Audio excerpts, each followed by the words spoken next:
All right, so this is the BW Trader here again, back with another valuable video for you. And in this video, as I've already said, I'm going to be showing you exactly what I'm looking at for this week, what I'm anticipating, what is my forecast for this Forex.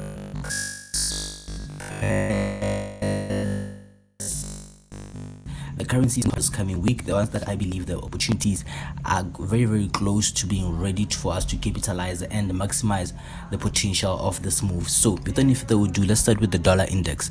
What I'm seeing on the dollar index is more of an ascending structure instead of an overall ascending structure. So I'm going to go to the 4-hour quickly and show you exactly what I'm talking about. So let me minimize everything so that you can see clearly. So what I see here is more of an ascending structure. Of course, overall we are in an ascending structure on the dollar index. As you can see, that's why we have this storyline here. But of course, I don't want to go too much to the left, so we're going to focus only on the structure that is visible here. So from this structure here, we can all see it's an ascending type structure, and every time when we have an ascending structure, we know the majority of the time we're looking for that move to the downside, because ascending structures signal a reversal to the downside, and descending structures signal a potential reversal to the upside. So this here are my inflection points that I've already picked out.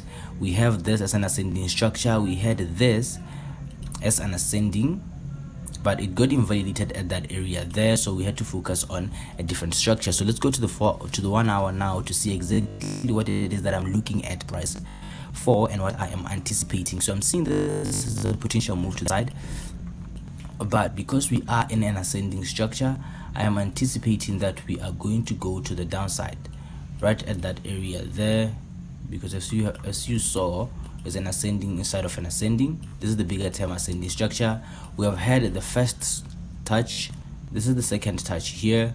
If you go left, you will see, although the internet is becoming a little bit slow, I don't know why, but you realize here we have our first touch, second touch there, and then we are looking for the third touch and a move to the downside. Now I understand that the market doesn't have to give us the third touch, so because the market doesn't have to give us the third touch, we are also prepared for other potential scenarios. Now the most probable thing is an ascending structure for us to get that third touch and then a move to the downside, but we understand that the market could just give us a retracement candlestick, a continuation, and then just pull to the downside. So if this is what happens, we'll be able to capitalize. If the market pulls back all the way for a double top, we'll still be able to capitalize on this move. So either way, as far as this week is concerned, I'm interested in taking the dollar index to the downside. So because the dollar index is looking more bearish for this week, then that leads me to tell you this other thing. Whenever you see DXY or the dollar index preparing potential sells, it means that all the XXX USD, I'm talking about your pound dollar, your euro dollar, your Aussie dollar, all those currency pairs are potentially going to be showing you buys. Now before we even go to look at them, just from the dollar index, because of correlation, that is what we can anticipate. So let's go to NAS 100 to see exactly what it is. It's going to be a quick walkthrough, as I've already said. I'm just going to quickly be showing you what it is that I'm looking at, because I don't want this video to be too long. So this is a descending type structure, first touch, second touch. We're looking for the third touch, but we understand the market doesn't have to come all the way down here to give us the third touch. With that understanding, we know this here has to be an inflection point. The market is already at this low, it could be a double bottom, and then the move to the upside happens without us even getting this third touch. So that's one thing that you understand. But one other thing that we can clearly see when you go to the 4 hour is this move all the way to the downside is corrective. So when I go to the 4 hour, you'll realize that this move here is very much corrective.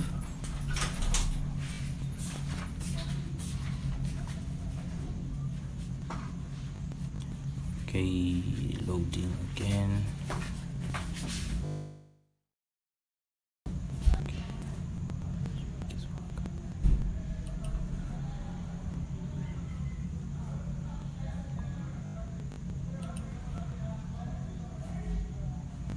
Okay, so you realize that move there is a descending type structure.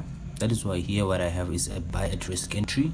That is what that notation there says. I'm looking for a buy at risk entry here because of the potential third touch to the lows. But what I wanted to show you on the 4 hour is this whole move here. Now this is a correction, this part is the little impulsive part, but this is corrective, this is corrective. Majority of this whole move here is a correction, and because of that, that leads me to say to look into the 80-20 rule. The 80-20 rule is that rule that helps you identify corrections in terms of longer or bigger structures. Now this is a descending structure. I've identified this to be corrective overall because the 80% of this move here is corrective. Therefore, from the 80-20 rule, we're then supposed to expect that the next move is going to be the impulse. So what are we seeing inside this whole descending structure? The descending structure, of course, because it's descending, we are going to be looking for potential move to the upside. Now we're having a descending side of a descending, but when you go to the 1 hour to understand what's happening on the descending structure that we are seeing on the 4 hour, is we're going to see more of an expanding type structure immediately after this impulsive move. An expanding type structure. Of course, we have had continuations, smaller corrections. This is a bear flag, this is another bear flag, which is something that I've talked about before. Whenever you have corrections leading into another correction, if you have an impulse, a continuation, and then immediately I get another continuation, they tend to build up a bigger type structure. So you have to always be aware and always be forecasting for you to be able to anticipate this type of scenarios. Now when you're having an expanding structure at an inflection point, this inflection point is the one that I showed you that we have a potential for the market to give us a double bottom. So we're having an expanding type structure at an inflection point, therefore looking for moves to the upside. This expanding can be used as a reversal type structure. So we're looking for bias at risk entry here. That is exactly why I'm looking for that. Now when you go even deeper, you'll realize that we have had an impulse here, and this correction here is descending. So we're going to be looking for moves to the upside, either at the breakout, or if the market pulls back there to give you a proper double bottom, or if the market you allow the market to impulse up and then give you a continuation, then that would no longer be risk entry, that would be reduced risk entry. So that's what I'm looking at on NAS 100. And then we'll quickly look at what I am seeing on US30. Let's go to the daily chart again, because it has about the same structure as NAS 100. Another descending structure is in play. So this is what we are looking at. So what we see here on the daily chart is we have a descending type structure to the downside, another descending structure. So they look similar because Nasdaq, US 30 and German 30 tend to have the same type of structures. So what I have there is a descending inside of a descending. Again, as you can see, this is descending. There's a descending inside of a descending structure. Now because we have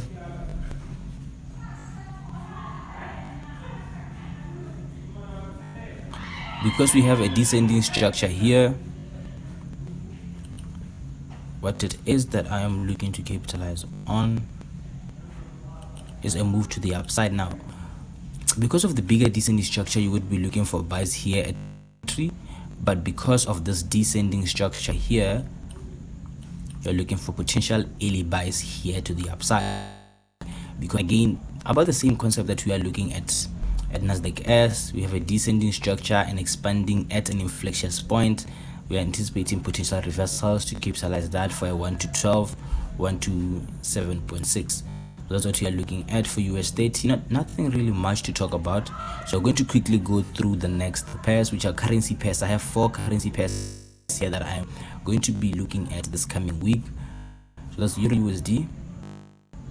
We're going to be looking at Euro USD and its potential buys, obviously, because I've already showed you what it is that I'm looking at for the dollar index. Now we have an overall descending structure. Now Euro USD has been descending for quite a while now. We have an overall descending structure, another descending structure on the inside, and then a descending structure also on the lower time frames, and then even on the 5-minute chart we are also descending there. That's what you're going to see. This is very, very much corrective, and we're looking for that to start showing a direction to the up. So wait for either a double bottom there, or the market breaks that. It gives you a proper continuation structure for you to be able to capitalize on the move to the upside. So that's what we are going to be looking at on Euro USD. And then we may quickly go to AUD USD, Aussie dollar. Of course, overall, again, another descending type structure to the downside, currently descending, but kind of invalidated this level here. Now the invalidation of this level means absolutely nothing because structure is still structure. We are still descending here, so structure remains king at the end of the day. We are descending there. When I go to the 1 hour, rather on the 15-minute chart, comes a little bit clearer that we are also still descending here.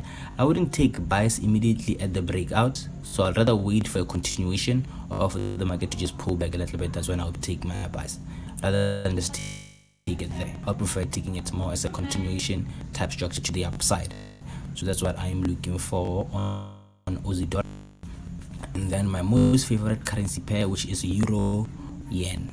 Looking for potential euro yen to the upside.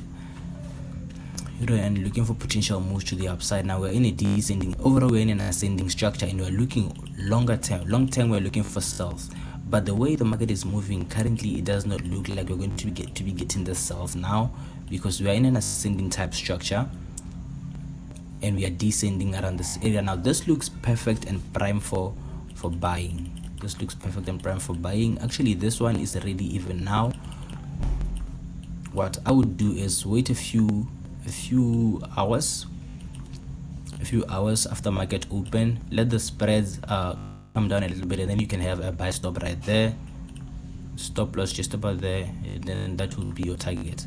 Now this does not mean the market is necessarily going to just impulse away. If the market gives you this first impulse, go to break even, because you want to give the market the room to play out, and you want to be able to see, because it could just then transition into becoming something like this. So you have to be able to forecast that potential and be able to see it before it even turns out to take you out. So there is so much potential for us to evolve into a bigger type of correction, but I'm interested very much on this move to the upside. That's why currently for me, I'll be looking for that buy, because we are already descending, we are at the lows, we have potential to give you the double bottom also.